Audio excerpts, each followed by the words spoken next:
I was not expecting to come up here, but no, it was hilarious because I found out that this was happening. At 4 years old, Angelica Hale's world narrowed to the space between one gasp and the next, a small chest lifting against a storm no one saw coming. What looked like a bad cold quickly betrayed itself as something far more lethal, double pneumonia crashing into her lungs with the speed of a falling hammer. Emergency lights bled across the hospital walls while nurses threaded lines and doctors spoke in clipped, urgent tones. Septic shock struck like a rogue commander, turning her own defenses into a wildfire that threatened every organ. The numbers on the monitor told a story no parent wants to read: plummeting pressures, lab values spiraling. Her kidneys failed almost immediately, and within hours a medically induced coma became the only corridor between life and what waited past it. Less than 20%, they said, as if probability could soften the sight of a child surrounded by machines. The case traveled hospital to hospital in whispered astonishment: how fast, how severe, how young. And yet, beneath the tape and tubes, a stubborn rhythm held. If breath was a battlefield, this little fighter refused to surrender the ground of one more moment. Angelica lived, but the crisis left a scar written in physiology, kidneys too damaged to carry the weight of a growing life. Dialysis began, an adult punishment misapplied to a child's schedule, long hours ticked by in humming rooms where time is measured in filters and patience. Each session was a lesson in endurance, each day carried an asterisk of fatigue. Doctors met the family with solemn candor. For any future worth nomming, a transplant would be required. The word option felt dishonest. There was no alternate path, only the cliff and the bridge. Her parents learned the rituals of antiseptic caution, the arithmetic of medications, the choreography of alarms. But even in that grind, a small defiant light persisted. She laughed between beeps. She reached for crayons with hands still marked by tape. She listened to the world through headphones when the room had nothing gentle to say. Survival is not a single event, it is a practice. And Angelica practiced it with the curious grace of someone discovering that courage can be a daily verb. Hale did not hesitate. Love rarely asks for more data. Compatibility tests were drawn like constellations, results arriving one by one until the pattern spelled perfect match. The day of surgery felt like a ritual of halves, one family divided so a child could be whole. Surgeons moved with measured certainty, nurses translated fear into action. And then came the verdict: you can feel through a corridor wall. It went well.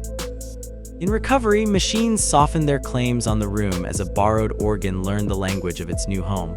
But transplants are not fairy tales, they are contracts written in vigilance. Rejection lurks like a rumor, pills become punctuation marks on every day. Still, the horizon changed. Dialysis chairs faded from the weekly calendar, replaced by the slow re-entry of ordinary things: stairs taken without bargaining, meals eaten without negotiation, mornings that began without a countdown to clinics and labs. The body that once betrayed her began with help to belong to her again. And in that returning space, something unexpected began to sing. At first it was nothing. Half songs murmured in a hospital bed, melodies lightly sketched between checkups, a child marking time with tune. Nurses paused at the doorway, catching the clarity, riding the air like a small, bright kite. Humming grew into lines, lines into verses, verses into sound too certain to be accidental. Lessons followed, not to force a miracle but to frame it. What arrived was not imitation but witness, tone edged with experience, breath shaped by the memory of breath almost lost. By 5, she stood at center court and sang the national anthem as if the flag itself needed reminding that resilience is part of the fabric. Applause met her, but it wasn't the clapping that mattered, it was the recognition. The voice had weight, it carried the grain of a story already lived, and with each performance, Angelica learned what the body had threatened to take from her: ownership of her own sound, agency over the room, the alchemy that turns private survival into public light. Somewhere between pharmacy lines and practice scales, a future put down roots. Season 12 of America's Got Talent introduced her simply. 9 years old, a dream the size of a skyline. Under the camera's unblinking stare, she chose Rise Up, a title that felt less like a song and more like a thesis. The first notes rang clean and unafraid, then opened into a surge that rolled down aisles and up to rafters. The audience went still in that odd, dangerous silence that means judgment has been disarmed. When the last phrase landed, Judge Chris detonated the golden buzzer and the world answered in gold. Confetti fell like absolution, the floor vanished under her feet, the future arrived with both hands out. Viewers would learn the backstory later, the coma, the machine-choked nights, the transplant, but they already understood the headline, a voice that sounded like it had bargained with loss and won. She advanced and advanced again, finally standing in the narrow air of a finale where very few children ever looked comfortable. She finished second to by count, but outside of numbers, something uncountable had already happened. A nation attached a name to its better instincts. Fame spins quickly. Invitations arrived faster than breath, morning shows, NFL fields, galas where the microphones are heavy and the rooms heavier. Behind the glitter, the regimen remained. Daily meds scripted with the precision of liturgy, immune precautions that turned handshakes into calculations. Fatigue that roared on days when applause demanded whisperless energy. She smiled anyway, the way professionals do. though childhood tugged at her sleeve for recess and ordinary afternoons. Team and family buffered the surge, building guardrails where the calendar threatened to run downhill. The public saw poise, the close circle saw grit. To balance medical fragility with the choreography of celebrity is impossible in theory and exhausting in practice. Yet she did it show after show, learning a grown person's craft inside a growing person's body. Backstage, she learned the price of every yes and the power of an earned no, discovering that boundaries are as much a survival tool as bandages. The stage lifted her, yes, but it also asked a child to master adult weather. As followers, so did the chorus no one rehearses for unsolicited critique. Appearance, phrasing, choices, pieces of a teenager, becoming pinned to public boards like butterflies. Confidence looks invincible on a stage. Off stage it is a garden, vulnerable to frost. Her family watched the temperature drop and did what good gardeners do. They covered what mattered. Social presence eased back, not as surrender but as strategy. Quiet replaced the algorithm's frantic metronome. This chapter drew few headlines. Silence rarely trends, but it mattered. Privacy is oxygen. She breathed, she studied, she grew where cameras couldn't aim. And in that hush she tilted toward deeper work, away from the scroll and toward the craft that had found her when machines still hummed at her bedside. The world read absence, her circle recognized rebuilding. Sometimes resilience does not roar, it hides, rehearses, and prepares to walk back onto the stage with something new to say. Cancellations appeared like careful footprints. A postponed event here, a quiet absence there. Fans noticed, worry threading through comment sections with the tenderness of strangers who feel like neighbors.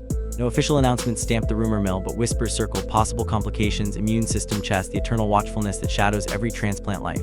What this was not, scandal, collapse, or the kind of spectacle a headline likes to chew. What it was, human. The body asked for space and the calendar obeyed.